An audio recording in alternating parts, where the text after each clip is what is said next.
அவரு நிச்சயமா என்ன முயற்சி பண்ணாரு அப்படின்னா, விஜய் அவர்கள் கணிசமாக வாக்கு எடுப்பாரு அப்படிங்கிறது அவருக்கு முன்கூட்டியே தெரிஞ்சிருக்கும். அதனாலதான் என்ன பண்ணாரு, அவர எதிர்த்து களத்துல அவர எதிர்த்து எதுக்கு விமர்சனம் பண்ணாரு நான் பார்க்கிறேன் அப்படின்னா, திமுகக்கு எதிரான வெறுப்ப, விமர்சனத்த சீமான் அவர்கள் வைக்கிறத விட விஜய் வச்சா எடுபடுது அப்படிங்கிறது சீமான் அவர்களுக்கு கண்கூடாவே தெரிஞ்சிருக்கும். ஏன்னா எல்லா ஊடகங்களும் சரி, எல்லா சமூக வலைதளங்களும் சரி, அதுதான் விஜய் பேசுற தீய சக்திங்கிறது தான் பெருசா வந்துச்சே தவிர, அதனாலதான் நீங்க பாத்தீங்கன்னா, சீமான் அவர்கள், நாம் தமிழர் கட்சி இந்த தேர்தல்ல முழுக்க முழுக்க திமுகவ சாடாம, அவங்க வந்தா என்ன பண்ணுவோம் அப்படிங்கிறத எல்லா இடத்துலயும் போட்டு காமிச்சாங்க. வீடியோவா போட்டு காமிச்சாங்க.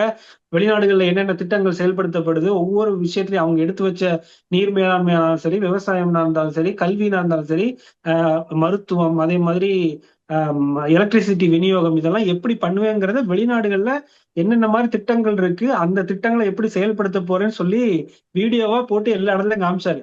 அதுக்கு முன்னாடி அவரு விஜய் அவர்கள் அடிச்சதுக்கு காரணம் என்ன அப்படின்னா, அவரு இளைஞர்கள் வாக்குல கை வைப்பாரு அப்படிங்கிறது இவங்களுக்கு தெளிவா தெரிஞ்சிருக்கும். அப்ப அந்த இடத்துல விஜய தோல்விச்சு காட்ட வேண்டிய அவசியம் சீமான் அவர்களுக்கு இருந்துச்சு. திமுகவை விடவும். ஏன்னா திமுகவை இந்த வாட்டி பேசுன அப்படின்னா, விஜய் பேசுறதா எடுபடும். சீமான் அவர்களும் நாம் தமிழர் கட்சி எடுத்து வைக்கக்கூடிய விமர்சனம் எடுபடாதுன்னு அவருக்கு நல்லாவே தெரியும். ஆனா விஜய் அவர்கள பேசுனதுனாலதான் இவ்வளவு தூரம் மீடியால அவளுக்கு ஒரு ஸ்பேஸே கிடைச்சது.